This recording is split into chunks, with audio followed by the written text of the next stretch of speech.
Hello everyone, जय हिंद। Welcome to Jha sir academy for IAS. Guys, यहाँ पे आपको सिविल सर्विसेज की प्रिपरेशन कराई जाती है और हेल्प की जाती है कि आपको किस तरीके से प्रिपेयर करना है। यहाँ पे आपको आपकी प्रिपरेशन को एनहांस करने के लिए कुछ फ्री कंटेंट्स प्रोवाइड किए जाते हैं आपकी प्रिपरेशन के लिए। कहाँ पे आपको यूट्यूब प्लेलिस्ट में मिल जाएगा। आप यूट्यूब पे जब जाएंगे तो आपको वहाँ पे वेरियस प्लेलिस्ट अवेलेबल होंगी, जहाँ पे आपको जो डेली करंट अफेयर्स के लेक्चर्स अपलोड किए जाते हैं आपको उनकी प्रॉपर तरीके से प्लेलिस्ट अवेलेबल होगी। उसी के साथ साथ आपको मंथली प्लेलिस्ट भी मिलेगी करंट अफेयर्स की और ईयरली प्लेलिस्ट भी मिलेगी। और साथ ही जो करंट अफेयर्स डेली बेसिस पे आप लोगों को प्रोवाइड किए जाते हैं उन्हीं की फ्री ऑफ कॉस्ट आपको पीडीएफ्स भी दी जाती है हमारे टेलीग्राम चैनल पे। सो गाइज, अगर आपने टेलीग्राम चैनल ज्वाइन नहीं किया है तो तुरंत डिस्क्रिप्शन बॉक्स में जाइए, वहाँ पे आपको लिंक प्रोवाइडेड होगा जहाँ से आप हमारे चैनल को ज्वाइन कर सकते हैं और वहाँ से आप हमारी सारी पीडीएफ्स का एक्सेस ले सकते हैं। और उसी के साथ साथ गाइज, आप लोगों के लिए एक बहुत ही अच्छा इनिशिएटिव स्टार्ट किया गया है मेंस के प्रीवियस ईयर क्वेश्चन एनालिसिस का। आपको आपके लिए डेली बेसिस पर एनालिसिस किया जाता है और उसकी आप लोगों को प्लेलिस्ट प्रोवाइडेड है हमारे यूट्यूब चैनल पे ही। अलग अलग पेपर में प्रोवाइडेड है आप लोगों के कन्वीनियंस के लिए, GS1, GS2, GS3 and GS4 की। उसी के साथ साथ आप लोगों के लिए जीएस के अलग अलग सब्जेक्ट्स की भी प्लेलिस्ट अवेलेबल है। इकोनॉमिक्स है, जैसे सीसैट की आप लोगों के पास प्लेलिस्ट होगी और हिस्ट्री की भी प्लेलिस्ट आपको मिल जाएगी जो कि बिल्कुल फ्री होगी, वो आपको यूट्यूब पे ही अवेलेबल होगी। और इन्हीं प्लेलिस्ट में साथ ही साथ नए नए कंटेंट्स भी रेगुलर बेसिस पे ऐड ऑन किए जाएंगे, जिसके लिए आप लोगों को झा सर अकेडमी को रेगुलरली फॉलो करना है और अपनी प्रिपरेशन को एनहांस करना है, राइट। और उसी के साथ साथ गाइज, कुछ पेड कोर्सेज भी हैं जो आप लोगों के लिए लाए गए हैं Jha sir academy for IAS के द्वारा, जो जिन पेड कोर्सेज को झा सर खुद पर्सनली मेंटोर करते हैं, खुद उसको रिलेट करते हैं। जैसे कि जीएस का प्री प्लस मेंस बैच है गाइस, बिल्कुल जीरो से तैयारी करवाई जा रही है। झा सर खुद तैयारी करवाते हैं, पर्सनल गाइडेंस आपको दी जाती है, प्रॉपर तरीके से आपको अटेंशन प्रोवाइड की जाती है और बिल्कुल बेसिक से आपको तैयारी करवाई जा रही है आपकी प्रिपरेशन को एनहांस करने के लिए, राइट। तो आप इन कोर्सेज को भी ज़रूर ज्वाइन कीजिए। जैसे कि एक मेंस का भी आंसर राइटिंग का टेस्ट सीरीज बैच चल रहा है और प्रीलिम्स का भी टेस्ट सीरीज कोर्स चल रहा है गाइज, जो आपको हमारी ऐप पे टेस्ट सीरीज प्रोवाइड की जाएंगी। 10,000 क्वेश्चंस की आपको प्रैक्टिस कराई जाएगी। वो 10,000 क्वेश्चंस आपको कहाँ पे अवेलेबल होंगे? Jha sir academy for IAS की वेबसाइट पे भी अवेलेबल है और हमारा एक ऐप भी है Jha sir academy for IAS. आप अगर डालेंगे तो प्ले स्टोर से आपको वो ऐप मिल जाएगी, आप उसको डाउनलोड कर सकते हैं। वहाँ पे आपको प्रीलिम्स की टेस्ट सीरीज का एक्सेस भी मिल जाएगा और उसी के साथ साथ इतनी बेहतरीन ऐप है कि आपको वहाँ पे स्टडी टूल्स भी अवेलेबल हैं कि आपकी जो स्टडी है आप उसको ट्रैक कर सकते हैं कि आप कितना टाइम इफेक्टिवली स्टडी कर रहे हैं। तो इस ऐप को गाइज ज़रूर ज्वाइन कीजिएगा, डाउनलोड कीजिएगा और वेबसाइट भी अवेलेबल है। उस वेबसाइट पे भी आप जाके सब कुछ एक्सेस कर सकते हैं जो कि ऐप पे अवेलेबल है, right. So guys, Jha sir academy को रेगुलरली फॉलो करते रहिएगा।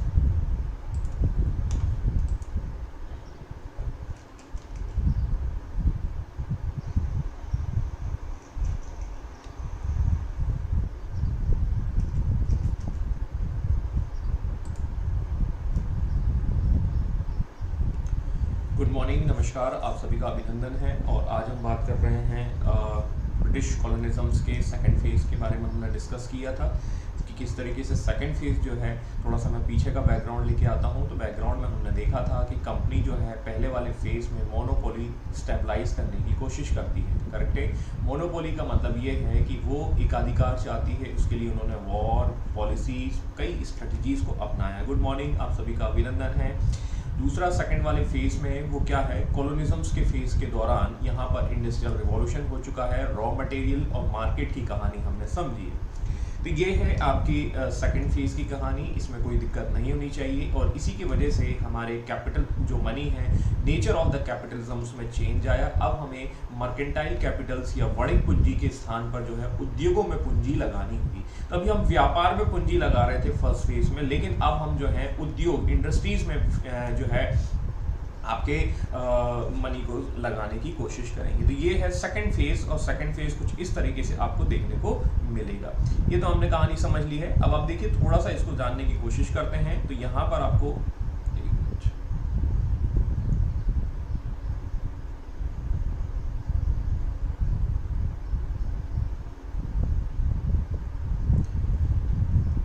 अब देखते हैं इसकी नीड क्या है। तो रॉ मटेरियल मार्केट, ये भी हमने समझा था, और उपनिवेश इसकी पूर्ति करते हैं। तो इस वजह से सिस्टम में रिक्वायरमेंट की आवश्यकता ये हुई कि अब हम मोनोपोली को एबॉलिश कर फ्री ट्रेड पॉलिसीज को अपनाएंगे, और इसीलिए हमने 1813 का चार्टर एक्ट देखा था। 1813 का charter act you already know कि आप उसमें देखते हैं कि फ्री ट्रेड पॉलिसीज को अपनाया जाता है कि जितना से ज़्यादा जो है वो कंपनी के एक अधिकार को ख़त्म कर दिया जाए। अब आपकी इंडस्ट्री जो है, गुड मॉर्निंग, राधे राधे, नमस्कार, आप सभी का फिर से अभिनंदन है। अब हम देखते हैं कि अंग्रेज क्या कर रहे हैं, ब्रिटिशर्स क्या कर रहे हैं। वो आपकी इंडस्ट्रीज को वन बाय वन, एक एक कर जो है वो खत्म करने की कोशिश करेंगे। एक एक कर खत्म करने की कोशिश किस तरीके से की जाएगी, ये मैंने आपको एक क्लॉथ्स या टेक्सटाइल इंडस्ट्रीज के फॉर्म में समझाने की कोशिश की थी। इसमें मैंने आपको बताया था जो इम्पोर्ट और एक्सपोर्ट की जो दरें हैं उनमें ये परिवर्तन कर देते हैं। परिवर्तन कुछ इस तरीके से किया जाएगा कि उससे हम देखेंगे कि जो निर्यात कर है, जो भारत से भी जो सामान जाएगा, भारत में जो गुड्स तैयार हो रहे हैं उन गुड्स पर जाने में, निर्यात में जो है वो आप जो है कहीं ना कहीं टैक्स ज़्यादा वसूल रहे हैं। लेकिन जो ब्रिटेन से जो प्रोडक्ट आएंगे उस पर आप जो है कहीं ना कहीं कम टैक्स वसूल रहे हैं। मोटे तौर पर आप देखेंगे कि सामान लाना बहुत सस्ता हो जाता है, जबकि इंडिया से भेजना जो है वो महंगा हो जाएगा, एक सामान्य भाषा में कहा जाए तो। ये टेक्सटाइल इंडस्ट्रीज इस तरीके से ख़त्म हो जाती है। सूती वस्त्र उद्योग में इस प्रकार की प्रक्रियाएं जो है ब्रिटिशर्स के द्वारा अपनाई जाती हैं, और आगे चलकर यही नीति जो है और अन्य उद्योगों के लिए अपनाई जाती है। अब देखिए, योजनाओं को योजनाबद्ध तरीके से उद्योगों को खत्म किया जा रहा है। उसका एक छोटा सा और उदाहरण देख लेते हैं। Result of destruction of the handicraft industries. हमने पिछले भाग में देखा था कि हैंडीक्राफ्ट्स को वो खत्म कर रहे हैं, और यहाँ पर जो है कहीं ना कहीं जो है जो सिचुएशन है वो रॉ मटेरियल को लेकर है। अब हमारा रॉ मटेरियल जो है वो क्या है, वो रॉ मटेरियल हमारा हैंडीक्राफ्ट इंडस्ट्रीज में इंडिया में भी यूज किया जाता था। लेकिन यहाँ पर क्या होगा, विनिर्मित वस्तुओं के स्थान पर कच्चे माल का निर्यात भारी से जारी रहा। इसका मतलब जो है, जो प्रोडक्ट तैयार होता था इंडिया से जाता था, आपने उस पर टैक्स बढ़ा दिया। पहली बात तो ये हो गई, the tax is going to increase. दूसरा आप देखेंगे कि प्रोडक्ट अब नहीं भेजा जाएगा यहां से इंडिया से, कहां पर, दैट मीन्स मार्केट में। अब यहां से रॉ मटेरियल भेजा जाएगा, दैट मीन्स ठीक है कच्चा माल, वो रॉ मटेरियल जो है वो स्थान ले चुका है। और इस को हम कुछ एक आंकड़े से समझ सकते हैं कि लगभग जो है कॉटन एक्सपोर्ट जो हुआ पहले 1813 में वो 90 लाख पाउंड था, जबकि 1844 तक आते आते तक इसकी जो वैल्यू है वो आपकी 40 करोड़ पाउंड के आसपास पहुंच गई। तो ये एक आंकड़ा है, जस्ट टू अंडरस्टैंड है ना, मतलब बाकी हमें याद नहीं रखना है, हमें सिचुएशन को समझना है। हम आखिरी में थोड़ा उसको समराइज वे में देखेंगे। इसके अलावा हम देखते हैं कि सिस्टम में भी रिक्वायरमेंट आवश्यकता चेंज हुई। मतलब देखिए, फर्स्ट फेज में आपको आपके एडमिनिस्ट्रेशन में चेंज करने की आवश्यकता बिल्कुल नहीं रही। क्यों नहीं रही? क्योंकि आप जो है एक्सपोर्ट और इंपोर्ट ही कर रहे हैं, और वो कंपनी के माध्यम से कर रहे हैं, मतलब व्यापार कर रहे हैं। व्यापार में एक क्या कर रहे हैं, एक वस्तु को खरीद रहे हैं और एक वस्तु को बेच रहे हैं, बस इतना ही कर रहे हैं, ठीक है। लेकिन अब एडमिनिस्ट्रेशन में चेंज करने की आवश्यकता इसलिए हो रही है क्योंकि आपको रॉ मटेरियल चाहिए होगा, आपको मार्केट चाहिए होगा, और रॉ मटेरियल और मार्केट के लिए आपको एडमिनिस्ट्रेशन में या सिस्टम में जाना होगा, ठीक है। तो सिस्टम में जाने के लिए ब्रिटिश अपनी आवश्यकता पूर्ति के लिए एडमिनिस्ट्रेशन में चेंज करने वाले हैं। वो चेंज क्या है उसको हम कुछ इस तरीके से समझते हैं। सबसे पहले तो हमें चाहिए एक ट्रैफिक रूट्स। ट्रैफिक रूट्स का मतलब ये है, यदि मैं इंडिया के मैप को यहां से समझाने की कोशिश करूं तो हमारे पास पोर्ट एरिया कहां है, बॉम्बे में है। हमारे पास कैलकाटा, बॉम्बे, कैलकाटा, इसके बाद आप देखेंगे मैड्रास, ठीक है, गोवा, ये हमारे पास पोर्ट एरिया है। गुड मॉर्निंग पिंकी जी। और इन पोर्ट एरिया पर सामान को भिजवाने के लिए आपको अंदर के भाग से क्या लेकर आना होगा, कच्चा माल लेकर आना होगा। लेट सपोज कच्चा माल है मध्य प्रदेश में, बीचों बीच में, ठीक है। क्या मध्य प्रदेश का कोई पोर्ट है? नहीं है, बिल्कुल। इन सच कंडीशन आपको मध्य प्रदेश से ये जो आपका कच्चा माल है या रॉ मटेरियल है वो बॉम्बे के पोर्ट तक लाना होगा, और इसीलिए आपको एक ट्रैफिक रूट को डेवलप करना होगा। आपको एक यातायात मार्ग चाहिए होगा, नेशनल हाईवे, ठीक है, रेलवे मार्ग हो सकता है और कुछ भी हो सकता है। तो we need some kind of the traffic routes required जिससे ये कच्चा माल जो है वो आपके पोर्ट तक जा सके और पोर्ट से ये शिप के माध्यम से आपका इंग्लैंड जा सके, ब्रिटेन जा सके और वहां से प्रोडक्ट तैयार होकर वापस शिप से होकर ये उस मार्केट तक पहुंच सके। तो आपको ट्रैफिक की आवश्यकता है। दूसरा हम देखेंगे जो हमारा सामान है, जो हमारा गुड्स है, कच्चा माल हो चाहे प्रोडक्ट या तैयार माल हो, उसकी सुरक्षा बहुत ज्यादा जरूरी है, ठीक है। और उसकी सुरक्षा, उसका कंजर्व करने के लिए आपको एडमिनिस्ट्रेशन चाहिए। लेट सपोज आप मान के चलिए कोयला निकाल रहे हैं, ठीक है, या आप मान के चलिए रॉ मटेरियल के रूप में आप फॉरेस्ट से कुछ लेने की कोशिश कर रहे हैं, तो कोल निकालने के समय हो सकता है कि कोई ट्राइबल मतलब कह सकते हैं कोई ट्राइब या जनजाति जो है वो विद्रोह कर दे या दंगा कर दे, तो आपको उसको रोकने के लिए क्या चाहिए? आपको फोर्स चाहिए नहीं चाहिए? एडमिनिस्ट्रेटिव पीपल चाहिए या नहीं चाहिए?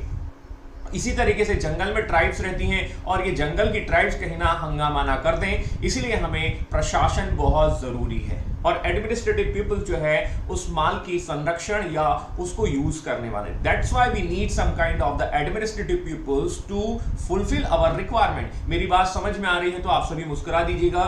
और यदि किसी ने अपराध किया, दैट मीन्स यदि किसी ने कमेंट नहीं किया, तो उसके लिए भी एक लॉ आ जाएगा। मतलब हम कह सकते हैं कि वो कानून की जरूरत भी होगी, आपको माल सिक्योरिटी की जरूरत होगी, रूट्स की जरूरत होगी। ये कुछ रिक्वायरमेंट्स है जिसके बेस पर हम सेकंड फेज को समझने की कोशिश कर रहे हैं। क्यों? क्योंकि लॉ के बेस पर ही वो क्या होंगे, वो पनिशमेंट कर पाएंगे, वो लोगों को पनिश कर पाएंगे। तो इस तरीके से आप देख रहे हैं कि एडमिनिस्ट्रेटिव पीपल्स जो हैं या ब्रिटिशर्स को एडमिनिस्ट्रेशन में चेंज या सिस्टम में चेंज करने की आवश्यकता हुई। अब इन चीजों को चेंज करने के लिए वो क्या करने वाले हैं? इन सब चीज का समाधान ये है कि क्या करना होगा, आपको चाहिए पढ़े लिखे कर्मचारी, आपको चाहिए एडमिनिस्ट्रेटिव पीपल्स के लिए आपको पढ़े लिखे कर्मचारी चाहिए होंगे कि नहीं होंगे? क्या आप किसी गांव वाले या ट्राइबल्स को आप वहां जाके भेज दोगे? ठीक है भाई, किसी भी एडमिनिस्ट्रेटिव पीपल्स के लिए यदि हम बात करें तो कम से कम ये कह सकते हैं वो किसी ना किसी स्ट्रीम में जो है वो पढ़ा लिखा होना चाहिए, नहीं होना चाहिए, एक मिनिमम क्वालिफिकेशन तो रखनी होगी। जब आप किसी को समझा ही नहीं पाएंगे वैक्सीनेशन का मतलब कि भाई वैक्सीन लगाने से आपको एक सुरक्षा मिलेगी, तभी तो जाकर आपको व्यक्ति जो वैक्सीन लगा पाएगा। तो we need some kind of the educational staff. ना केवल हमें यातायात जो बना सके, मान के चलिए किसी जंगल में या फॉरेस्ट से आपके किसी सिटी में एक रूट बनाना है और रूट बनाने के बीच में किसी के खेत आ रहे हैं, किसी की जमीन आ रही है, तो आपको समझाने के लिए कि भाई ये डेवलपमेंट के लिए है, आपको उस व्यक्ति को समझाने के लिए एक पढ़ा लिखा व्यक्ति चाहिए कि नहीं चाहिए? सिक्योरिटी के लिए बहुत खास है, ठीक है, एडमिनिस्ट्रेटिव और कानून के लिए तो है ही। इसीलिए अंग्रेज क्या कर रहे हैं, पढ़े लिखे कर्मचारियों की पूर्ति करने के लिए एजुकेशन पॉलिसी लेकर आएंगे। अब आप देख लीजिए, ये आपके देश में ये एजुकेशन पॉलिसी लेकर आ रहे हैं और इस एजुकेशन पॉलिसीज को हम 1853 के जो एजुकेशनल पॉलिसी को कैसे समझ सकते हैं, जिसे Magna carta of education policy कहा जाता है। ये आपने सुना होगा, पढ़ा होगा, ठीक है। वुड डिस्पैच यूपीएससी में भी डायरेक्ट में प्रीलिम्स में पूछा गया है, ठीक है। तो वुड डिस्पैच जो है नीति है उसे मैग्ना कार्टा कहा जाता है। मैग्ना कार्टा फिर से आ गया है और ये फिर से का मतलब ये है एजुकेशन के रिस्पेक्ट में कहा जा रहा है। तो you guys we can understand, देखिए ये जो पॉलिसी है वो बहुत ही मतलब कह सकते हैं कि अब बहुत अच्छी है, लेकिन ये अंग्रेज किसके लिए यूज कर रहे हैं? आपके लिए? नो, यही तो आपके लिए, दैट मीन्स भ्रम की स्थिति बनी हुई है। यहां ये मैं क्लियर कर देना चाहता हूं कि ब्रिटिशर्स को इंडियंस पीपल चाहिए, लेकिन वो किसकी रिक्वायरमेंट के लिए? उनकी रिक्वायरमेंट के लिए है, उन्हें ये चीजों की पूर्ति करनी है, सेकंड इस पॉइंट की पूर्ति करनी है और थर्ड इस पॉइंट की पूर्ति करनी है। That's why they need some kind of the educational staff, और इस एजुकेशनल स्टाफ की जरूरत वो अपनी पूर्ति के लिए कर रहे हैं। I hope you guys are understand. तो हम कह सकते हैं कि जो पहला फेज हमने देखा था, उस पहले फेज में हमें एडमिनिस्ट्रेटिव चेंज की कोई आवश्यकता नहीं पड़ी थी, ठीक है। यहां पर स्ट्रक्चर पूरा चेंज करना पड़ेगा, तभी जाकर आपको कच्चे माल और प्रोडक्ट की डिलीवरी हो पाएगी। भाई ये फेयर एंड लवली खरीदिए, इस फेयर एंड लवली को खरीदने से आप गोरे हो जाएंगे, ये समझाने वाला व्यक्ति भी तो चाहिए, ठीक है। तो इस तरीके से हम देख रहे हैं कि ब्रिटिश कॉलोनिज्म्स का दूसरा फेज जो है वो एडमिनिस्ट्रेटिव चेंज लेकर आएगा। अब आप पहले वाले से कंपेयर कर लीजिए और दूसरे वाले को, तो आपको आसानी से समझ में आ जाएगा, ठीक है। तो ये पॉइंट्स को थोड़ा समराइज देख लेते हैं, ठीक है, जो अभी मैंने आपको एक्सप्लेन किया कल और आज का जो है। In the period the place of the mercantile capital in England, the dominance of the industrial capital was stabilised. मतलब जो व्यापार में लगाई जाने वाली पूंजी थी अब जो है उद्योग में लगाई जाने लगेगी। करेक्ट है। In the position of the monopoly business policies taken by the free trade policy, of course ठीक है, एकाधिकार की व्यापार की नीति जो है वो फ्री ट्रेड हो गई। लूटो भैया जितना लूटना है, ठीक है। कौन कौन लूटेगा? कंपनी नहीं, सब लूटेंगे। ओके चलो ठीक है। अब हम देखेंगे भारत का इंपॉर्टेंस जो है वो भारत की जो कॉलोनी है वो किसके लिए यूज की जाने लगी है। एक तो कच्चा माल जो भी हमें रिसोर्स है, रॉ मटेरियल है, और एक मार्केट के रूप में डेवलप की जाने लगेगी। ठीक है। दूसरे चरण में हम देखते हैं कि हमारे इंडस्ट्रीज जो हैं वो भी नष्ट हो जाते हैं। तो पहले वाले चरण में हमने देखा हैंडीक्राफ्ट्स खत्म हो रहे हैं, हमारा एग्रीकल्चर इंपैक्ट हो रहा है। यहाँ पर हमारे जो इंडस्ट्रीज है वो भी पूरा का पूरा साफ हो जाएगा, वैनिश हो जाएगा, डिस्ट्रॉय हो जाएगा, क्योंकि हम देख रहे हैं कि हमारे उद्योगों में दैट मीन्स जो प्रोडक्ट्स हैं वो प्रोडक्ट्स तैयार नहीं हो रहा है, वो रॉ मटेरियल तो सीधे सीधे वहीं पर चला जाता है और हमारे मार्केट जो है वो विदेशी सामानों से भर चुके हैं। तभी तो आगे चलकर एक स्वदेशी आंदोलन चलेगा और स्वदेशी अपनाओ जैसी बातें कही जाएंगी। तो आप सिस्टम को समझने की कोशिश करिए कि how this things are going to convert in the revolutions. ठीक है, मतलब कहीं ना कहीं क्रांति में कन्वर्ट हो जाएंगी जब तक लोगों को समझ में आएगा। लोगों को समझाने वाला चाहिए, और लोगों को समझाने वाले कब आएंगे? जब हम देखेंगे स्वदेशी मूवमेंट। तो इस तरीके से हम देखते हैं new administrative system policies developed by the new education policies was adopted in this period. नई शिक्षा नीति, नई प्रशासनिक नीति का उपयोग किया गया, क्योंकि सिस्टम को चलाने के लिए आपको शिक्षित व्यक्ति चाहिए होंगे। आई hope this point is very very clear. ठीक है, आपको ये चीजें समझ में आ चुकी होंगी कि सेकेंड फेज जो है वो इंडस्ट्रियल रिवॉल्यूशंस के फलस्वरूप आया। Any doubt till now? क्या इसमें कोई समस्या हो तो बताइए। देन हम आगे थर्ड वाले फेज की ओर बात कर रहे हैं। ठीक है, अब हम थर्ड फेज में हम बात कर रहे हैं। अब देखिए, इंडस्ट्रियल रिवॉल्यूशंस के फलस्वरूप ईस्ट इंडिया कंपनी या ब्रिटेन ने काफी पैसा कमाया। ठीक है, बहुत सारा पैसा कमा लिया है, और व्यापारियों ने भी पैसा कमा लिया है, क्योंकि फ्री ट्रेड पॉलिसी थी, और व्यापारी जो है अब जो है वो उनके पास पैसा आ चुका है। अब पैसा आ तो चुका है, अब उस पैसे से आने के बाद दैट मीन्स अब वो निवेश करना चाहते हैं। क्योंकि देखिए, इकोनॉमिक्स का एक बेसिक लॉ है, ध्यान दीजिएगा, बेसिक लॉ है, पैसा यदि आपके पास रखा है तो क्या वो डबल हो जाएगा? क्या? बिल्कुल नहीं होगा। ठीक है, एक एग्जांपल से समझ लीजिए, आपके पास जो है पानी, लेट सपोज मान के चलिए पानी है ना, ये वाटर, हालांकि ये थोड़ा सा आपको डिफरेंट लगेगा। पानी यदि आपके एक कंटेनर में रखा हुआ है और ये पानी जो है रखा रहेगा, खराब हो जाएगा। वैसे ही पैसा है, ठीक है, ये खराब तो नहीं होगा, लेकिन ये डबल भी नहीं होगा। तो बेटर टू इन्वेस्ट। ठीक है, इस पैसे को क्या कर दीजिए? इन्वेस्ट कर दीजिए। आप म्यूचुअल फंड में कर दें, SIP में कर दें, शेयर मार्केट में कर दें, या जैसा आपको करना है। ठीक है, इंजॉयमेंट में कर दें। तो ये पैसे का क्या होगा? यूज हो जाएगा। तो पड़ा पैसा जो है वो आप यूज नहीं कर सकते। ठीक है, तो इस तरीके से हम देखते हैं कि जो निवेशक हैं, जो ब्रिटेन के जो आपके बड़े बड़े इन्वेस्टर्स हैं, वो क्या करना चाहते हैं? इसे इन्वेस्ट करना चाहते हैं। और इन्वेस्ट आप कहां करेंगे? जहां पर आपको परसेंटेज अच्छा मिलेगा। क्या आप जो है फिक्स डिपॉजिट में करेंगे? क्या आप बैंक में 4% की दर पर करेंगे? आज की डेट में सबसे अच्छा ऑप्शन है mutual funds, that is the market subjective to risk. ठीक है, कहीं ना कहीं शेयर मार्केट में लगाएंगे, SIPs में लगा देंगे, तो जहां रिटर्न्स अच्छे मिलेंगे वहीं तो आप निवेश करोगे। अब आपको मैं एक कंपनी का नाम बताता हूं। लेट सपोज मान लीजिए एक नई कंपनी खुली है जिसका नाम है झुमरी तलैया प्राइवेट लिमिटेड, और झुमरी तलैया प्राइवेट लिमिटेड का शेयर 5 रुपए का है, और ये 5 रुपए का शेयर जो है आगे चलकर जो है 100 रुपए का हो जाएगा। कब हो जाएगा? 2022 में हो जाएगा। ठीक है, अब आप क्या इस चीज को खरीदेंगे? ठीक है, देखिए, इसको समझने के लिए हम दूसरा और देख लें। एक और कंपनी है रिलायंस इंडस्ट्रियल लिमिटेड। ठीक है, जियो का कोई शेयर नहीं है, ठीक है, लेकिन रिलायंस का शेयर है, और रिलायंस का शेयर जो है वो 100 रुपए का है, और वो आगे चलकर जो है वो 150 रुपए का हो जाएगा या 200 रुपए का हो जाएगा। ठीक है, मान के चलिए। तो आप किस कंपनी में निवेश करना चाहेंगे? क्या कोई आप में से है जो पहली वाली कंपनी झुमरी तलैया प्राइवेट लिमिटेड में जो है निवेश करने की कोशिश करेंगे? क्यों नहीं करेंगे? क्योंकि बेसिकली हम देखेंगे कि झुमरी तलैया जो है प्राइवेट लिमिटेड जो है ट्रस्टेबल कंपनी नहीं है। ट्रस्ट जहां पर होगा, जहां पर आपको अच्छे रिटर्न्स की उम्मीद होगी, आप वहीं पर करेंगे, भले ही थोड़ा सा आप वेट कर लेंगे। तो यहां पर आप देखेंगे कि रिलायंस इंडस्ट्रीज का शेयर जो है भले ही महंगा है, 2200-2500 के आसपास चल रहा होगा, ठीक है, मोटे तौर पर समझने की, तो उसको आप खरीदने की कोशिश करेंगे कि हाँ ये कहीं ना कहीं डूबने वाली कंपनी तो नहीं है। ये झुमरी तलैया का नाम तो आज ही हमने सुना है, ठीक है, वैसे ये कोई कंपनी नहीं है, ठीक है, आपको मैं बता देता हूं, ये एग्जांपल मैंने आपको समझाने के लिए लिया है। तो मोटे तौर पर हम कह सकते हैं आप इन्वेस्टमेंट वही करते हैं जहां आपको अच्छे रिटर्न्स मिलेंगे। तो बैकग्राउंड थोड़ा थोड़ा आपको क्लियर हो चुका है, और निवेशक जो हैं वो अच्छे रिटर्न्स की उम्मीद में वहीं पर अपना पैसा इन्वेस्ट करेंगे जहां पर आपका पैसा डबल होने की उम्मीद है या रिटर्न्स अच्छे की उम्मीद है। तो चलते हैं, ठीक है, तीसरे फेज की ओर, ठीक है, और बने रहिए और हम देखते हैं तीसरा फेज क्या कहता है। द थर्ड फेज की यदि हम बात करें तो तीसरा फेज जो है वो 1857 के बाद हो रहा है।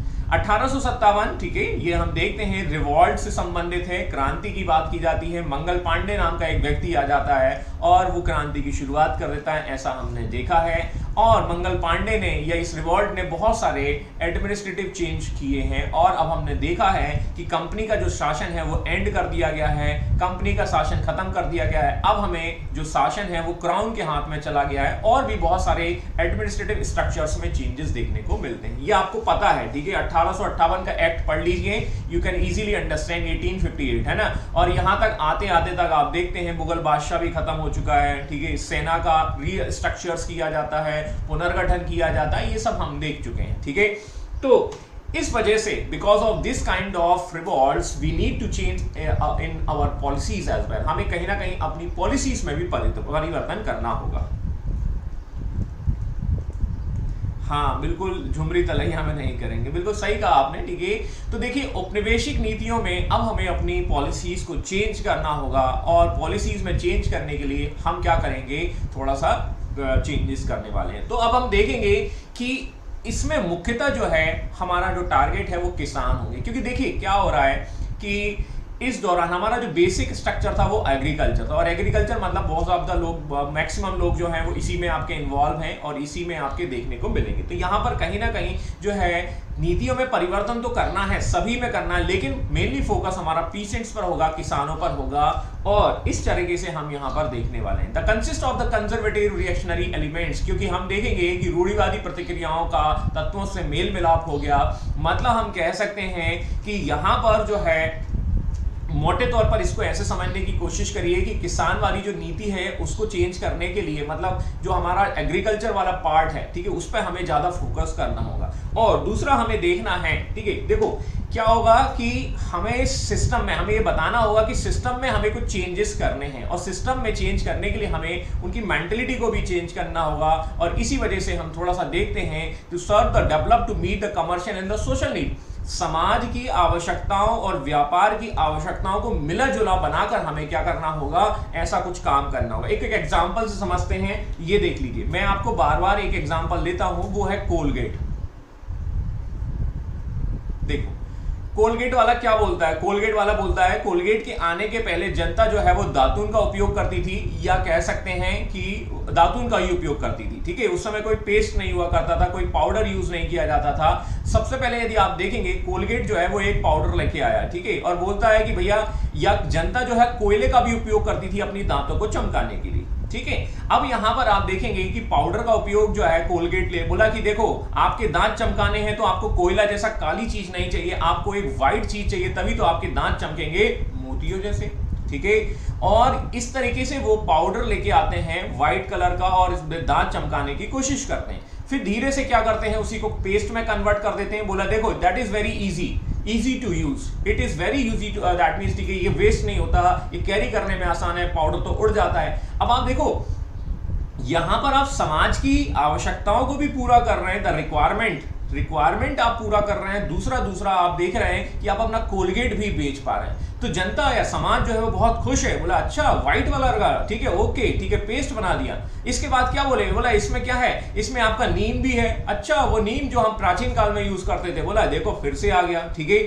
इसके बाद इसमें बोला कि इसमें क्या है, सॉल्ट भी है, ठीक है, इसमें दुनिया भर की चीज, इसमें जेल भी है। मतलब लोगों को अट्रैक्ट करने के लिए डिफरेंट काइंड्स के जो है तकनीक अपनाई जा रही हैं। इससे व्यापार तो चल ही रहा है, जनता भी खुश है। बच्चा क्या बोलता है, बोला हमें जेल वाला चाहिए टूथपेस्ट, ठीक है, अरे दांत साफ करने हैं आपको, दांत जो है, ठीक है, और इस तरीके से। और देखिए उसी में एक वो आपका दैट मीन्स मतलब इसमें भी एक लिक्विड फॉर्म आने लगा, जिससे क्या है आपको इन सब चीजों से आपको दिक्कत ही नहीं। ठीक है, तो मोटे तौर पर आप देख रहे हैं कि व्यापार हो रहा है, ट्रेडिंग्स तो हो रही हैं, लेकिन समाज की रिक्वायरमेंट भी पूरी हो रही है। तो इस पॉइंट्स को समझने की कोशिश करिए कि यहां पर हमें देखना है कि दो चीजों का मिलाप हो रहा है। तो ये दोनों पॉइंट्स जुड़े हुए हैं, मतलब हमें कहीं ना कहीं कंजर्वेटिव मतलब कह सकते हैं, जो हमारी जो परंपरा चली जा रही है, वास्तविक चीजें जो समाज से जुड़ी हैं, उसी को थोड़ा सा मॉडिफाई करना है। और इस कोलगेट के एग्जाम्पल को यहां से समझ सकते हैं, और अब ये कोलगेट के एग्जाम्पल को मतलब वास्तविक एग्जाम्पल से मैच करने की आवश्यकता है। अब हमें व्यापार के साथ साथ समाज की रिक्वायरमेंट को भी पूरा करना है, तो इसलिए हमें चलानी होगी रेल। और रेल के डेवलपमेंट अब आप देखिए कब हो चुकी है। रेल, पहली रेल कब आई थी? 1853 में आई थी।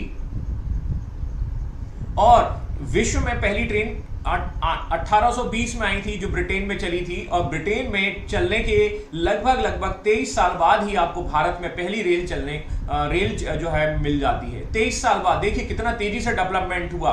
और आप मोटे तौर पर समझने की कोशिश करिए कि अंग्रेज, मतलब यहां पर थोड़ा पॉजिटिव वे में बोल रहा हूं कि अंग्रेज यदि ना होते तो शायद ये इतने जल्दी ट्रेन भी ना आ पाती। ठीक है, तो मोटे तौर पर आप देखिए अंग्रेजों ने जैसे भी लेके आए, लेकिन ये ट्रेन किसके लिए लाए? अपने बेनिफिट के लिए लेकर आए। 23 साल में इतना जल्दी जो है मोटे तौर पर लेकर आ गए। अब आप देखेंगे ब्रिटेन में जब मेट्रो ट्रेन चली थी और इंडिया में जो मेट्रो ट्रेन चली है, उसमें लगभग 100 साल से ज्यादा का फर्क है। मतलब ये हमारे बस वाला है। ठीक है, मतलब इंडियंस का हिसाब किताब देखें तो हमें अपनी मेट्रो ट्रेन चलाने में, वास्तविक हमारा डेवलपमेंट करने में इतना साल लग गया, लेकिन अंग्रेज जो कि हम पर शासन कर रहे थे उस समय, उन्हें ट्रेन लाने में केवल 20 साल लगे। दैट मीन 20 से 23 साल लगे। तो अंग्रेज इतनी तेजी से डेवलप कर रहे हैं, लेकिन इसका उद्देश्य क्या है? अपना व्यापार बढ़ाना, ताकि समाज को भी लगे कि भैया हाँ बोला बहुत बढ़िया काम कर रहे हो। ठीक है, सोसाइटी भी खुश। ठीक है, तो रेलवे, डाक, तार, बैंक, ऐसी सुविधाएं जो हैं वो अंग्रेज अब डेवलप करने वाले हैं और इसमें निवेश करेंगे व्यापारीगण, क्योंकि उन्होंने काफी पैसा कमा लिया है सेकंड फेज के अंतर्गत, और उनका पैसा जो है वो वेस्ट है, या कह सकते हैं वो पैसा यूज करने वाले हैं। और यूज करेंगे तो कैसे करेंगे वो हम समझने वाले हैं। ऑलराइट, इतनी चीज समझ में आई कि नहीं आई? ठीक है, अब रेल चलाई जाएगी, तो रेल किसके लिए चलाई जाएगी? और 1853 में पहली रेल आ चुकी है। अब यहां पर जो है, ओ थैंक यू, ठीक है निगम जी। तो 1853 में जब आप देखेंगे कि पहली ट्रेन चलाई जाती है, और उस पहली ट्रेन चलाने के बाद आप देखेंगे कि 1857 के बाद आते आते तक ट्रेन में बहुत ज्यादा तेजी से डेवलपमेंट होते हैं। ट्रेन के रूट बहुत तेजी से डेवलप किए जाते हैं, और रूट डेवलप करने के लिए चाहिए पैसा। अब ये पैसा कहां से आएगा? ये पैसा आएगा वो इन्वेस्टर से आएगा जो अपना पैसा कमा कर बैठे हैं। और अब हम उनको लिंक कर पाएंगे कि वो पैसा जो इंडस्ट्रियल रिवॉल्यूशन में किया गया है, और अब लोग जो है इसमें निवेश करेंगे। क्यों करेंगे भाई? क्या यहां अच्छे रिटर्न्स मिलेंगे? बिल्कुल हाँ, हम आपको गारंटी देते हैं कि आपको जो है बिल्कुल रिटर्न्स मिलेंगे, और रिटर्न्स जो है वो आपको मिलेंगे तो आप जो है वहां पर अट्रैक्ट होंगे और आप निवेश करेंगे। तो देखिए सिचुएशन, सिनारियो देखिए, सब चीजें मिल चुकी हैं, और ये मिलकर जो है कोलगेट की कहानी को बयां करते हैं। ठीक है, तो दांत आपके चमकते रहने चाहिए, आप भी मुस्कुराते रहने चाहिए। ठीक है, आपको समझ में आ रहा है, दैट्स वेरी गुड। ठीक है, तो ये एग्जांपल्स तो वहीं से निकल के आ जाते हैं। ठीक है, thank you for your compliments Nigam ji. और अंग्रेज जो है, अंग्रेजों को पूंजी निवेश करने के अवसर मिले, इन सेक्टर्स में अब हम निवेश करने वाले हैं। ठीक है, तो चीजों को जोड़िएगा, और चीजों को जोड़ेंगे तो हम यहां पर देखेंगे। एंड द ब्रिटिशर्स, देखिए आप ये पॉइंट्स को समझिए, वही पॉइंट्स हैं कि यहां तो एक सिचुएशन बन रही है निवेश करने की, और दूसरा हम देखेंगे ब्रिटिशर जो कैपिटलिस्ट हैं, जो पूंजीपति वर्ग हैं, वो भी यहां पर क्या करने वाले हैं? निवेश करने वाले हैं। क्योंकि देखिए मान के चलिए उनके पास, उन्होंने इंडस्ट्रियल रिवॉल्यूशन में पैसा कमाया, और पैसा कमाने के बाद निवेश कर लिया। लंदन में उन्होंने घर बना लिया। ठीक है, 1 मंजिल, 2 मंजिल, 3 मंजिल, 4 मंजिला। ठीक है, अब क्या करें? बोला एक काम करते हैं, वही निवेश करते हैं जहां से रिटर्न अच्छे होंगे। और रिटर्न्स कहां अच्छे होंगे, ये रीजन हम फाइंड आउट करने की कोशिश करेंगे। तो रीजंस अब आपको समझ में आ चुकी होंगी। तो सिचुएशंस बिल्कुल आप देख रहे हैं कि मोटे तौर पर जो है वो आपको देखने को, ये वही चीज है, ध्यान देना, ये है वही। ठीक है, दैट इज द रीजंस। ठीक है, अब आपको थोड़ा सा समझ में आ गया होगा। ठीक है, क्योंकि अभी तक आपके पास सरप्लस कैपिटल है। सरप्लस का मतलब है आवश्यकता से अधिक, आपके पास पैसा ज्यादा है। अभी तक आपकी आवश्यकताएं पूर्ति हो चुकी हैं, तो उस एक्सेस जो ज्यादा आपके पास जो पैसा है, उसे आप कहां पर इन्वेस्ट करेंगे, कहां निवेश करेंगे? वही करेंगे जहां पर आपको देखने को मिलेगा कि रिटर्न्स अच्छे हैं। इन सच कंडीशंस पहला ऑप्शन है आपके पास पब्लिक सेक्टर में करेंगे। पब्लिक सेक्टर मतलब कह सकते हैं रेलवे में करेंगे, ठीक है, चलो भाई ठीक है। अब आप वही बात आती है, झुमरी तलैया प्राइवेट लिमिटेड में करेंगे या रिलायंस इंडस्ट्रियल जो इंडस्ट्रीज है उसमें निवेश करेंगे। तो सार्वजनिक सेक्टर है, ठीक है, पब्लिक सेक्टर है, क्योंकि यहां पर आपको कुछ और सेक्टर्स भी देखने को मिलेंगे। सेकंड आपके पास ऑप्शन है रेलवे कंस्ट्रक्शन में करेंगे, और रेलवे कंस्ट्रक्शन में करेंगे तो उसका कारण क्या है, मैक्सिमम जो इन्वेस्टर्स हैं they are going to attract toward the railway constructions because ये निवेश की गारंटी है। दैट मींस रिटर्न आपको बिल्कुल एश्योर्ड मिलेंगे 5%, तभी तो कहा जाएगा सही है। मेरी बात समझ में आई या नहीं आई, ठीक है। The mutual funds that means जो आज की डेट में एक निवेश का तरीका है, मोटे तौर पर हम कह सकते हैं कि हालांकि ये तो डायलॉग है म्यूचुअल फंड का, ठीक है, that is but related to the risk of the market, ठीक है, वो आता भी है एक आपका डिस्क्लेमर, ठीक है, वहां से आप समझेंगे।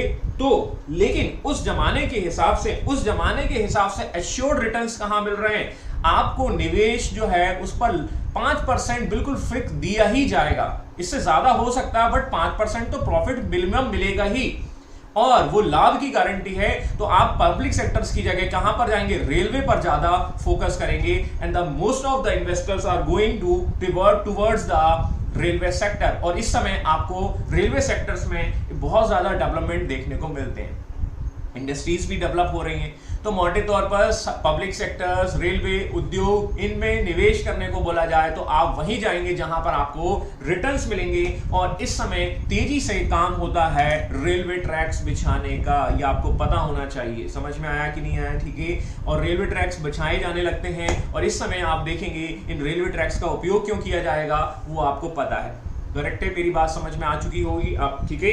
अब देखो रेलवे आगे चलकर थोड़ा सा कनेक्ट करिएगा, मैं आपको एक और कहानी समझा रहा हूं, ठीक है। रेलवे रूट्स जब डेवलप होंगे, ठीक है, अब रेलवे रूट्स जब डेवलप होंगे तो इंडियंस लोग क्या सोच रहे हैं, अभी तो ये हमने क्या है, हमने ब्रिटिशर्स के पॉइंट ऑफ व्यू से सोचा, what about the Indians are thinking, ठीक है, मतलब वो क्या सोच रहे हैं, इंडियंस ये सोच रहे हैं कि कहीं ना कहीं अंग्रेज जो हैं, ब्रिटिशर्स क्या करने वाले हैं, वो अपने धर्म का प्रचार कर रहे हैं, और उनका धर्म है क्रिश्चियन रिलीजन। और मुझे जैसा याद आ रहा है, यदि आपने चार्टर एक्ट पढ़े हैं, और उन चार्टर एक्ट में आपने देखा था 1813 और 1833, I think, I am not sure, ठीक है, बट यहां पर आप देखेंगे कि क्रिश्चियन मिशनरीज को ओपन कर दिया जाता है कि वो अपनी मिशनरीज यहां स्टेबलाइज करें और धर्म को जो है पब्लिश करें, धर्म लोगों को बताने की कोशिश करें, ठीक है। आई थिंक ये 1833 में आता है मोटे तौर पर, ठीक है, हालांकि कनेक्शन पीछे से जुड़ा हुआ है। अब इसको हम जोड़ रहे हैं रेलवे रूट से, और the people of India is thinking about that कि ये इनको मौका तो मिल गया मिशनरीज खोलने का, क्रिश्चियन मिशनरीज ये खोल सकते हैं, और ये क्रिश्चियन मिशनरीज जो हैं वो रेलवे रूट के माध्यम से अपना काम कर रहे हैं। एक लाइन में यदि कहा जाए तो आपकी जो ट्रेन है वो आपके धर्म परिवर्तन का माध्यम बनेगी। How this is thinking about the India, मतलब ये रेलवे के रूट्स इसलिए बिछाए जा रहे हैं ताकि आप सभी का धर्म चेंज कर दिया जाए, ऐसा इंडिया सोच रहा है। तो अभी तो आप देखिए इंडिया में कितनी अफवाह फैलती है, ठीक है। अब आप देखिए वैक्सीनेशन प्रोग्राम के बारे में यदि आप देखें तो people are thinking about that कि ये क्या है, जनसंख्या कम करने का एक तरीका है कि क्या होगा। सबसे पहले 60 साल वाले लोगों को लगवाया गया है, 60 साल वाले लोग जैसे ही वैक्सीनेशन लगवाएंगे वो फीवर और दुनिया भर की डिसीज से क्या होंगे, मर जाएंगे। तो क्या हो गया, एक अपर क्लास जो है, मतलब अपर एज वाला जो व्यक्ति है वो निपट जाएगा, ऐसा अफवाह चल रही है। ये आपको पता होना चाहिए, ठीक है, ये पता होगा, ठीक है ना। तो जो बूढ़े बुजुर्ग हैं, ठीक है, वो क्या है, वो इस चीज से डरे हुए हैं। तो अफवाह ये चल रही है, एक तो वैक्सीनेशन जैसा इंडिया में रेलवे ट्रैक को बिछाने के दौरान चल रही है। तो देखिए ये अफवाह का एक मैंने जोड़ा है कनेक्शन आज के सिनारियो से, तो वी कैन से दैट कि भाई उस जमाने में क्या रहा होगा, ऐसा ही कुछ रहा होगा, ठीक है। दूसरा एक और सिनारियो है कि जनसंख्या को कंट्रोल किया जा रहा है, पॉपुलेशन को कंट्रोल किया जा रहा है, इसके द्वारा और भी कई चीजें हैं जिसको जोड़कर देख सकते हैं। तो हमारे यहाँ अफवाहों का मार्केट बहुत तेजी से डेवलप होता है और ये तेजी से फैल जाती हैं। वैसे ही इंडियंस लोग जो है वो सोच रहे हैं कि ये रेलवे ट्रैक्स अंग्रेजों ने इसलिए बिछाए हैं ताकि ये आपके रिलीजन्स को कन्वर्ट कर सकें क्रिश्चियन रिलीजन में, और इसी की वजह से लोग जो हैं वो इस चीज को क्या करेंगे, आगे चलकर जो है कन्वर्ट करेंगे। लोगों में एक नेशनलिज्म की फीलिंग आ जाएगी, और ये नेशनलिज्म की फीलिंग आएगी तो लोग जो हैं वो कहां की ओर जाएंगे, वो रिवॉल्ट की ओर जाएंगे, और इस रिवॉल्ट या रिवॉल्यूशंस या कह सकते हैं फ्रीडम स्ट्रगल्स में ये हम देखने वाले हैं। तो रेल लोगों को कनेक्ट करेगी, ध्यान दीजिएगा, ये अंग्रेजों के लिए तो बेनिफिशियल है, लेकिन हमारे नेशनलिज्म के लिए भी पॉसिबल रहेगी, क्योंकि रेल के चलने के बाद क्या होगा, नॉर्थ इंडिया वाला व्यक्ति जो है वो साउथ इंडिया में जाकर डोसा खा पाएगा। बोला तुम्हारे यहाँ क्या चल रहा है, बोला हमारे यहाँ तो अंग्रेज जो है वो टैक्स पर टैक्स लिए जा रहे हैं, ठीक है, हमारे यहाँ अच्छे दिन नहीं आए, 15 लाख रुपए नहीं आए, हमारे यहाँ हालत खराब है, हमारे यहाँ वैक्सीन नहीं जाए, ठीक है, हमारे यहाँ वेंटिलेटर नहीं है, और हमारी वहां की गवर्नमेंट जो है वो 100 रुपए का पेट्रोल बेच रही है। साउथ वाला बोलेगा वो क्या, हमारे यहाँ भी यही चल रहा है, तुम्हारे यहाँ भी वही चल रहा है, ईस्ट वाला बोलेगा वो भी यही चल रहा है, और वेस्ट वाला बोलेगा ये भी चल रहा है। इन सच कंडीशन सारे के सारे लोग यूनाइटेड हो जाएंगे और ये नेशनलिज्म की फीलिंग आएगी, and this nationalism is going to convert in the freedom struggle, और फिर हम जो है लड़ाई करेंगे। साउथ वाला मोमोज खा पाएगा, बिल्कुल सही कहा आपने, ठीक है, साउथ वाला मोमोज कह लीजिए या इडली सांभर बड़ा वो है जो नॉर्थ वाला खा पाएगा, फाफड़ा सब आप खा पाएंगे। ये सब रेल के कारण पॉसिबल हो पाया। मेरी बात समझ में आई कि नहीं आई? तो ये आगे चलकर कनेक्शन जोड़ेंगे, और आगे चलकर जो कनेक्शन जुड़े बनेगा तो ये आपको कहानी समझ में आएगी। You can easily connect this situation with the peoples, ठीक है, और आप देखेंगे ये फ्रीडम स्ट्रगल कन्वर्ट होगा, और तब जाकर हम जो है आजादी की मांग करेंगे। तो ये आपको महक आना शुरू हो जाएगी फ्रीडम स्ट्रगल्स की, और फ्रीडम स्ट्रगल्स आएंगे, समय पे आएंगे, और यहां पर आप देखेंगे कई उद्योगों की। अब वापिस आते हैं हमारे निवेश की ओर, है ना, ज्यादा दैट मीन्स, ठीक है।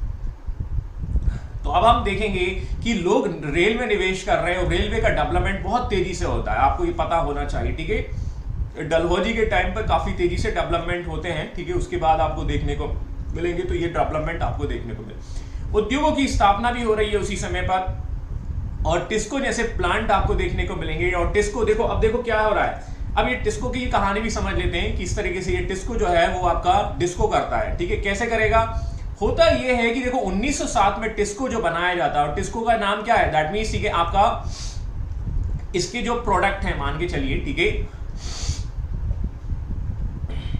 अब देखिए ये क्या है कि टिस्को डेवलप क्यों होता है, तो आप देखेंगे, थोड़ा सा जाइए आगे 1914 में, 1914 और 1914 to 1918 you will observe world war, आपको देखने को मिलेगा वर्ल्ड वॉर, और वर्ल्ड वॉर देखने को मिलेगा। तो होता यह है कि अभी तक क्या है, मन का ऐसा समझ लीजिए, जो रेलवे ट्रैक्स बिछाने के लिए, रेलवे के ट्रैक्स बिछाने के लिए जो आपका आयरन या स्टील आता है वो ब्रिटेन से आता है। Indian people are not British people are not going to realize the steel of India is very much good, ठीक है, मतलब उसकी क्वालिटी अच्छी नहीं है, ठीक है, चलो ठीक है, उन्होंने बोल दिया कि नहीं, तो वो वहीं से लेकर आते थे या इस तरीके से बिछाने का काम करते थे। तो स्टील की जो रिक्वायरमेंट है वो ब्रिटेन से पूरी हो रही है, आप ऐसा समझ लीजिए। लेकिन होता क्या है, 1914 में वर्ल्ड वॉर शुरू हो जाता है, ब्रिटेन उसमें पार्टिसिपेशन करता है, और ब्रिटेन के सारे इंडस्ट्रीज जो हैं वो क्या करती हैं, वो सुतली बम बनाना शुरू कर देती हैं। सुतली बम बनाया जाएगा, आज से कोई किसी भी इंडस्ट्रीज में और कुछ काम नहीं किया। सुतली बम क्यों बनाया जाएगा, सुतली बम का उपयोग जो है हम जो है बैटल को लड़ने में करेंगे, और इसीलिए हम देखते हैं सारी की सारी इंडस्ट्रीज जो है इस चीज में बिजी हो जाती है। अब क्या है, अब हमारे यहाँ की रेलवे ट्रैक्स भी बिछाए जा रहे हैं, मोटे तौर पर आप देखेंगे हमारे यहाँ की जो रिक्वायरमेंट है फिर कौन पूरा करेगा, ये टिस्को, और आगे चलकर ये डिस्को करेगा। हम देखेंगे कि 1914 देखो इसकी स्थापना जो है, जो इसका स्टेबलाइजमेंट हुआ वो कितनी सही टाइम पे हुआ, समझ में आया कि नहीं? आप में से यदि कोई जो है फार्मेसी से रिलेटेड है, और यदि आप कोई अभी आप प्लांट डाल दीजिए, मतलब प्लांट का मतलब है अभी जैसे मास्क बनाने का प्लांट डाल दो, सैनिटाइजर का कोई प्लांट डाल दो, ठीक है, या कोई कह सकते हैं कुछ ऐसी सिचुएशन, मतलब आपने जो आपकी सिचुएशन बनी है कोरोना की, उसी के 6 महीने पहले आपने कुछ डाला होता हो, तो आपका जो कंपनी है वो आपकी ग्रोथ कर जाती। क्यों? क्योंकि सिचुएशंस क्या कर रही है, सिचुएशंस डिमांड कर रही है, और डिमांड बहुत ज्यादा है। अब आप देखेंगे कि जो 2 रुपए का मास्क है वो भी क्या है, आपका 10 रुपए में बिक गया, तो you are getting the profits, सीधी सी बात है। तो टिस्को डिस्को करेगा, ठीक है, ये कहानी हमने थोड़ी सी समझी, और इस तरीके से हम देखते हैं इसी समय पर पूंजी को, दैट मींस मैनेज करने के लिए, कैपिटल को मैनेज करने के लिए हम देखेंगे we will observe lots of bank. अब यदि आप थोड़ा इकोनॉमिक्स की ओर गए, मतलब डिटेल में जाते हैं, तो इकोनॉमिक्स में बैंकों के स्टेबलाइजमेंट अभी शुरू होते हैं। मेरी बात समझ में आई? अभी तक जो है अभी तक कोई ऐसी सिस्टम नहीं हुआ करती थी इंडिया में जो बैंक रिलेटेड काम करती थी। अभी तक क्या है, हम साहूकार से कर्ज लेते थे या बड़े बड़े सेठ से लेते थे। हमने याद करिए बैंकर का नाम लिया था, ठीक है, जगत सेठ, याद होगा आपको, हम बंगाल में थे और उसमें आपने देखा था कि बड़े बड़े व्यापारी जो हैं वो बैंक का काम कर रहे हैं, कर्ज देने का काम कर रहे हैं। क्या कोई स्टेबलाइज सिस्टम था? नहीं था। स्टेबलाइज सिस्टम नहीं था तो यहां पर जो है सरकार या गवर्नमेंट ऐसे लॉ निकालेगी, एक्ट निकालेगी और उस एक्ट को निकालने में हम देखेंगे कि they are going to stabilise the banks और बैंक को स्टेबलाइज किया जाएगा। और यहां पर हम देखते हैं कि Imperial Bank was stabilized as a capital central bank by the Act of the 1920 और ये आप जोड़ सकते हैं आरबीआई के फॉर्मेशन से। आरबीआई का फॉर्मेशन आगे चलकर 1934 में होगा, ठीक है, 1934-35 में होगा, वहां से कनेक्ट करके देख सकते हैं। तो ये सेंट्रल बैंक आगे चलकर कन्वर्ट हो जाएगा, वो आपको पता होना चाहिए। तो इस तरीके से बैंकों के डेवलपमेंट भी हो रहे हैं ताकि पूंजी को क्या किया जाए, दैट मीन्स उसका कैलकुलेशन, उसका इवोल्यूशन किया जा सके और ज्यादा से ज्यादा निवेश जैसी चीजें हैं वो आपकी बढ़ाई जा सके। आई hope this point is very very clear. और यहीं पर आप देखेंगे जब लोगों को बोला जाता है, जब एक्ट या कानून बना दिए जाते हैं तो आप देखेंगे you will find out that lots of bank that is going to stabilise during this time.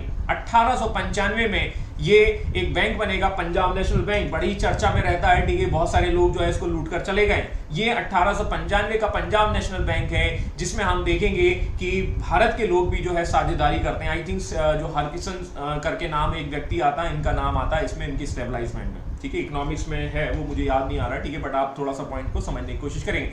1906 में बैंक ऑफ इंडिया, 1907 में इंडियन बैंक, 1911 में सेंट्रल बैंक, ठीक है, 1913 में bank of Mysore. All these banks are created during this time.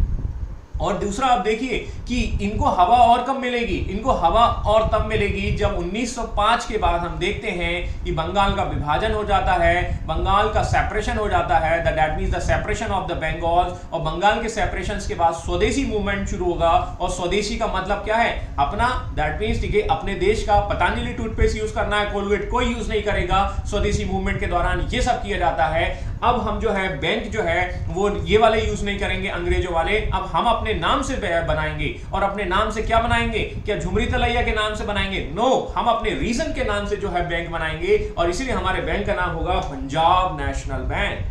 Punjab जो लोगों को जोड़ेगा, bank of India, that means India का बैंक। नाम से देखिए, इंडिया का बैंक का मतलब यह है कि हम पूरे भारत को यूनाइटेड करने की कोशिश कर रहे हैं। The name is called the Indian bank, the name is called the central bank. Central bank का मतलब यह है कि लोगों को यूनाइटेड किया जाएगा, लोगों को एकत्रित किया जाएगा। और बैंक ऑफ मैसूर, देखिए नाम में देखिए स्वदेशीपन झलक रहा है। कोई कोलगेट जैसा दिख रहा है। दंत क्रांति, क्रांति लेके आई जा रही है दांतों के मामले में। और ये जो है बाबा रामदेव का बनाया हुआ सिस्टम है, आप समझ चुके होंगे। तो स्वदेशी अपनाइए, भारत को आर्थिक उपनिवेशवाद से जो है मुक्त कराइए, ऐसा उनके एड में आता है। तो ये सब सिस्टम जो है वो तब डेवलप होंगे क्योंकि ये वाला जो फेस है वो उसमें कन्वर्ट हो जाएगा। यू कैन से दैट कि जो निवेश वाली कहानी है वो यहां पर जो डेवलप होगी और ये इसको हवा मिलेगी स्वदेशी मूवमेंट के दौरान। तो आपने यदि इकोनॉमिक्स में डेवलपमेंट ऑफ बैंक को बखूबी समझा है तो इस पॉइंट्स को आप और बेहतर तरीके से समझ पाए होंगे। मेरी बात आपको समझ में आ चुकी होगी तो आप अपने जरा दांत दिखा दीजिएगा, ठीक है, जैसे अजीज साहब ने दिखा दिए हैं। Thank you too. तो देखो क्या है कि अंग्रेज जो या जो इन्वेस्टमेंट का जो फेज चल रहा है वो कई सिनारियों से भी रिलेटेड है और वो सिनारियो जो है वो आपको देखने होंगे। तो स्वदेशी मूवमेंट भी यहाँ आपको देखने को मिलेंगे, ठीक है। आगे चलकर हमारा इंडस्ट्री या इस फेस में आपको इंडस्ट्रीज भी डेवलपमेंट होते हुए देखने को मिलेंगी। बहुत सारी कहानियां आपको देखने को मिल रही, बट कनेक्शन आपको करना है। आई होप ये सारे पॉइंट्स आपको क्लियर होंगे, है ना। मैं मुस्कुराहट से आपकी पहचान जाऊंगा कि आपको समझ में आ रहा है। तो ये तीसरा वाला जो चरण है वो कहीं ना कहीं जो है वो यूज आपको देखने को मिल रहा है, ठीक है। The 1857 excess capital of the capital gave the birth of this stage, ठीक है।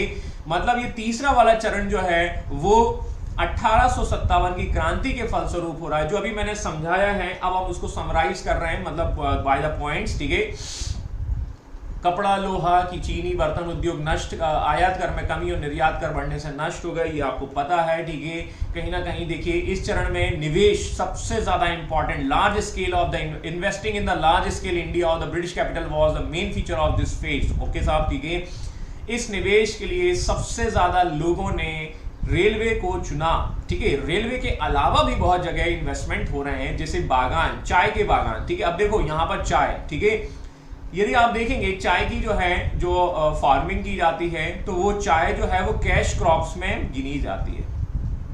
भाई सीधी सी बात है, क्योंकि रिटर्न्स अच्छे मिलेंगे। अब आप देखेंगे जो फूड क्रॉप्स हैं, मतलब आप गेहूं और चावल करेंगे तो क्या है, उसको तो खा जाएंगे, ठीक है, उसको बेच थोड़ा पाएंगे, और ये इसमें सीधे डायरेक्ट आपको कैश मिलता है। तो इस तरीके से बागान जो है, बागान की जो खेती है वो एक प्रॉफिटेबल जो है प्लांटेशंस है। ठीक है, इसके अलावा खदान, जो माइंस में हम काम कर रहे हैं, ठीक है, वो भी इसमें खास है। तो माइंस वगैरह भी जो है इस तरीके से आपको देखने को मिलेगा।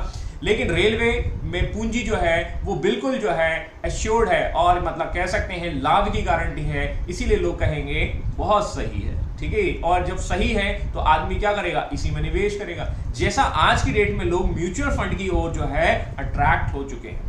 ठीक है, तो मोटे तौर पर आप इसको इस तरीके से समझ सकते हैं। ठीक है, ये म्यूचुअल फंड से जोड़कर मैंने बताया है। ठीक है, हालांकि हमेशा ये क्या है, ये निवेश पर, रिस्क पर आधारित है। ठीक है, तो ये रिस्क मतलब that is related to the share market. थोड़ा बहुत यदि आप इकोनॉमिक्स का ज्ञान रखते हैं, इकोनॉमिक्स आपने पढ़ा होगा, तो वहां से आप कनेक्ट करके समझ सकते हैं कि भाई शेयर मार्केट किस तरीके से काम करता है, और शेयर मार्केट से ही रिलेटेड होता है जो म्यूचुअल फंड का एक उदाहरण हम ऐसे सकते हैं सिस्टमेटिक इन्वेस्टमेंट प्लान। ठीक है, एसआईपी, और एसआईपी जो है वो टोटली आपका मार्केट से रिलेटेड है, इसलिए रिस्क कह सकते हैं। ठीक है, तो बहुत सारी चीजें हैं, बट ये आपको अच्छा रिटर्न्स देते हैं। मैं प्रचार नहीं कर रहा हूँ, ये मेरा व्यक्तिगत अनुभव भी है कि आप यदि इसमें निवेश करते हैं तो आप इसमें अच्छा रिटर्न्स देख सकते हैं। तो मोटे तौर पर आप देखेंगे ये सारी चीजें कनेक्टेड है। ठीक है, ब्रिटिश साम्राज्य का तीसरा व्यवस्था हम देखेंगे, that means we will observe the banking development during this time. हम इस समय जो है बैंकिंग डेवलपमेंट्स भी देखेंगे। इंपीरियल बैंक 1920 में डेवलप होता है और इसको केंद्रीय बैंक के रूप में काम किया जाएगा। तो ये सब तीसरे चरण के बाद की कहानी है। मतलब देखो, लेकिन तीसरा चरण 1858 में शुरू होता है, लेकिन ये आगे कंटिन्यूस चलता रहेगा। तो ऐसा मत सोचिए कि भाई 1920 में हो रहा है, ये कैसे हो जा रहा है। ठीक है, तो ये थोड़ा सा कनेक्शन आपको जोड़ना होगा। ठीक है, आगे चलकर यहीं से the foundation of the reserve bank 1926 में हिटलर यंग कमीशन के आधार पर रखी जाती है। ये आपको पता होना चाहिए, that is related to the reserve bank of India act of 1934, है ना, 1934 में आपको बनता है, और वो एक सेंट्रल बैंक की तरह काम करेगा। और ये सेंट्रल बैंक आज भी है। अभी कल परसों 4 जून, शायद 4 या 5 जून को हमारे शशिकांत दास आ गए थे आरबीआई की मॉनेटरी पॉलिसी लेकर। ठीक है, और मॉनेटरी पॉलिसी क्या है जानने के लिए पढ़िए इकोनॉमिक्स। ठीक है, और तो आरबीआई जो है वो अपनी मॉनेटरी पॉलिसीज के तहत ये काम करता है, and we can say that there are the lots of bank we are going to stabilise during this time. ठीक है, ये स्वदेशी मूवमेंट के फलस्वरूप और ज्यादा हवा मिल जाती है, और ये और हवा आपको देखने को मिलता है। ठीक है, तो इतनी सारी चीजें थी। अब आपको समझ में आया कि भारत को इसीलिए सोने की चिड़िया कहा जाता था, और ये सोने की चिड़िया अंग्रेजों ने अपने पहले फेज, दूसरे फेज और तीसरे फेज के बाद जो है इसे काली चिड़िया में कन्वर्ट कर दिया है। तो वो कहा जाता था ना, ठीक है, एक गाना चलता था, ठीक है, आई थिंक गुरुदत्त साहब का बहुत पुराना गाना है। ठीक है, ऐसा ही वो मेरे देश जो है वो सोने की चिड़िया है, गाना है, और ये सोने की चिड़िया वाला जो है वो काली चिड़िया में कन्वर्ट हो जाता है, क्योंकि अंग्रेज जो है इसे फर्स्ट फेज, सेकंड फेज और थर्ड फेज के तहत नष्ट कर देते हैं। I hope this point is very very clear to all of you. मेरी बात समझ में आई या नहीं आई? तो ये सोने की चिड़िया की कहानी आपको समझ में आ गई होगी। अब आप देखिए, थोड़ा सा मैं इस कहानी को और आगे बढ़ाता हूं। हमने देखा कि यूरोपियंस आए, यूरोपियंस में हमने देखा ब्रिटिश जो हैं वो आपसे दुगना लगान वसूल रहे हैं, और दुगना लगान क्यों वसूल रहे हैं ये हमने देखा। और इसी के तहत हमने देखा कि हमारी जो इकोनॉमिक कंडीशन है उनको उन्होंने नष्ट कर दिया। जो इन्वेडर्स पहले आए थे, मुगल्स, ठीक है, जो आपके दिल्ली सल्तनत बाद ले आए थे, उन्होंने कहीं ना कहीं भारत की इकोनॉमी को नष्ट नहीं किया था, लेकिन इन्होंने पूरा का पूरा चूस लिया है इस चिड़िया और इस चिड़िया में आप कंपेयर करके देख सकते हैं। The economy is going to destroy for the Britishers. अब इकोनॉमी डिस्ट्रॉय हो चुकी है। दूसरा, आप देख रहे हैं कि लोग एजुकेटेड भी हो रहे हैं। क्यों? क्योंकि 1853 में हमने भारत में एक एजुकेशनल पॉलिसी लेकर आए। अब the people of India is going to educated. और दूसरा आप देखते हैं कि लोगों में, दूसरा आप देखिए रेल भी चल गई है। और रेल चल गई है, लोग शिक्षित हो चुके हैं, लोग जो है पढ़ चुके हैं, ठीक है। इसके अलावा यहां पर एक और चीज देख लीजिए, वर्ल्ड इवेंट, मतलब देखिए अंग्रेज क्या है, अंग्रेज जो हैं वो विश्व से जुड़े हुए हैं, ठीक है। या कह सकते हैं the people of India is moving from India to Britain, Britain से इंडिया जा रहे हैं, शिक्षा आ रही है, तो शिक्षा आ रही है तो उसमें वर्ल्ड हिस्ट्री भी पढ़ाई जा रही है, या वर्ल्ड हिस्ट्री जो है थोड़ा बहुत लोगों को पता चल रहा है। और आप देखेंगे कि 1776 में क्या हुआ, अमेरिकन रिवॉल्यूशन हो चुका, 1789 1789 में आप देखेंगे फ्रेंच रिवॉल्यूशन हो चुका है, ठीक है। ये क्रांतियां कुछ ऐसी क्रांतियां हैं जो मतलब कह सकते हैं कि बहुत ही इंपॉर्टेंट हैं वर्ल्ड हिस्ट्री के पॉइंट ऑफ व्यू से। तो जब ये इवेंट्स होंगे तो क्या इंडियन लोगों को नहीं पता चलेगा? And the people of India is going to realise कि हमारी सोने की चिड़िया जो है वो काली चिड़िया में कन्वर्ट हो रही है। अंग्रेज तो वो बादल हैं जो क्या कर रहे हैं, गंगा नदी जो है उसका पानी सोख ले रहे हैं और ये बारिश जो है वो थेम्स नदी में करा रहे हैं। तो लोग जो हैं वो रियलाइज करेंगे, ठीक है, the people of India is going to realise कि how this gold bird is going to convert in the black birds, ठीक है। तो अब वो क्या करने वाले हैं, रिवॉल्ट करने वाले हैं और वो रिवॉल्यूशंस की ओर जाएंगे, फ्रीडम स्ट्रगल्स की ओर जाएंगे और इस तरीके से ये सिचुएशन बन रही है। अब देखिए उनको ये रियलाइज होगा कि जब अमेरिका के लोग जो है क्रांति कर सकते हैं, जब फ्रेंच के लोग जो हैं एक सत्ता को उखाड़ फेंक सकते हैं और रिपब्लिक लेकर आ सकते हैं, तो क्यों नहीं हो सकते। हमें क्या करना होगा, हमें इंडिया को यूनाइटेड करना होगा और भारत के लोग जब एकत्रित होंगे तो क्या होगा, हम देखेंगे कि यहां पर एक क्रांति आएगी, पहला चाव मतलब हम कह सकते हैं कहीं ना कहीं क्या होगा, दैट मीन्स ठीक है they are going to united. और जब ये यूनिटी आपकी कन्वर्ट होगी, दैट मीन्स ठीक है, और the people of India is going to united and this united is going to convert in the freedom struggle. और ये फ्रीडम स्ट्रगल्स अब हम आगे बढ़ने वाले हैं। मेरी बात समझ में आई कि नहीं आई? अब देखिए फ्रीडम स्ट्रगल्स तो है, इसके साथ साथ मैं आपको एक थोड़ा सा एक बीच में एक और बताऊंगा, ठीक है, चैप्टर्स। देखिए लोग जब एजुकेटेड हो रहे हैं, ठीक है, मैं अब थोड़ा सा वापस इस पे जा रहा हूं, ठीक है। लोग जब एजुकेटेड हो रहे हैं, मैं इसको थोड़ा हटा देता हूं, ये देखो, the people of India is going to educated. जब लोग एजुकेटेड होंगे तभी तो लोगों को समझा पाएंगे या समझ पाएंगे कि ये गोल्ड चिड़िया जो है वो ब्लैक चिड़िया में कन्वर्ट हो रही है। तो यहां से हम देखेंगे भारत में रेनेसा वाला जो है टाइम वो भी शुरू होगा, मतलब पुनर्जागरण। जो पुनर्जागरण वर्ल्ड लेवल पर कहां शुरू हो चुका है, वो इटली में हो चुका है। और इटली की ये पुनर्जागरण की जो हवा है वो इंडिया में भी आएगी, क्योंकि इंडिया में अंग्रेज एजुकेशन लेकर आ रहे हैं और हमारे यहाँ के लोग भी कुछ क्या होंगे, एजुकेटेड हो जाएंगे। और एजुकेटेड व्यक्ति ही अच्छी बात जो है आसानी से समझ सकता है, ठीक है। तो ये पवने या हवाएं जो है वो इटली से या कह सकते हैं दैट मीन्स ठीक है यूरोप से इंडिया की ओर आएंगी और इंडिया में एजुकेशन आ चुकी है और एजुकेशन का डेवलपमेंट होगा और ये दोनों मैच होंगे, तब जाकर भारत में पुनर्जागरण जैसी चीजें देखने को मिलेंगी और ये 19वीं सेंचुरी के आसपास आपको देखने को मिलेगी। तो फ्रीडम स्ट्रगल्स तो है वो अपने टाइम पर आएगा, लेकिन फ्रीडम स्ट्रगल्स के साथ साथ the people of India is going to that means convert towards the renaissance. कहते हैं ना, ठीक है, यूरोप से हवाएं चल रही हैं, पंछी नदियां न पवन, ठीक है, कोई सरहद ना इनको रोके। और ये सरहदें से पार करते हुए 19वीं सेंचुरी में ये विचारधाराएं, ये एजुकेटेड पीपल्स, ये डेवलपमेंट्स आपको देखने को मिलेगा। और ये डेवलपमेंट कौन करने वाले हैं, Raja Ram Mohan Roy. He was the person who is the behind of this theory. वो क्या करने वाले हैं, वो आप सबको जोड़ेंगे और वो अपनी विचारधारा लेकर आएंगे। इसे हम पढ़ेंगे आने वाले एपिसोड्स। मेरी बात समझ में आई या नहीं आई, ठीक है, कनेक्शन, ठीक है। इसका पीडीएफ नहीं मिला है आपको, इसका पीडीएफ मैं भेज दूंगा, मुगल वाला पीडीएफ, ठीक है, उस पर काम हो गया है, ठीक है, ऑलमोस्ट कंप्लीट हो जाएगा, ठीक है। तो ये 2 पीडीएफ आपको मिल जाएंगे, जो इकोनॉमिक्स वाला, ये ब्रिटिश कॉलोनिज्म वाला और मुगल वाला जो है वो हो जाएगा। फिर हम कल जो है पढ़ने वाले हैं RRR, ठीक है, मतलब RRR एंड दयानंद सरस्वती। ये बहुत ही इंपॉर्टेंट है और इनको हम बहुत ईजी वे में समझ लेंगे और शायद आपको इथिक्स में भी आपको ये देखने को मिलेंगे। तो ये आइडियोलॉजी जो है वो आपके इथिक्स से भी रिलेटेड है।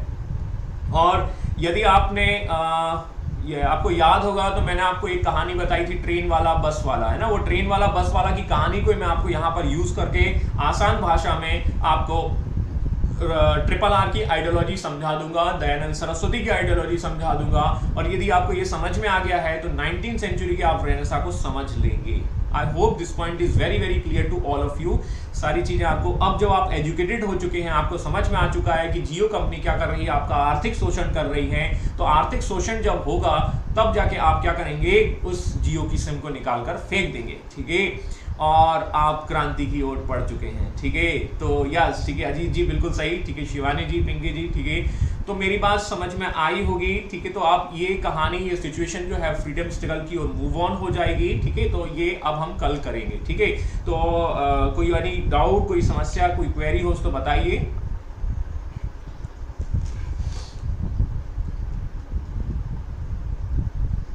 Otherwise or else I'm going to shut down this today's session, ठीक है। थैंक यू फॉर मतलब आज मैंने आपको संडे के दिन आपको डिस्टर्ब कर दिया, ठीक है। तो थोड़ा सा आपका सेशन कंप्लीट करना है, ठीक है। ओके, अजीत जी की तरफ से मुझे इजाज़त मिल चुकी है। कोई और डाउट हो आप बाकी लोग तो पूछ लीजिए, अदरवाइज मैं आपको आज के दिन की शुभकामनाएं देता हूँ और ये सेशन बंद करने की घोषणा करता हूँ। Bye bye, take care to all of you. सभी को संडे और फंडे की शुभकामनाएं। Thank you.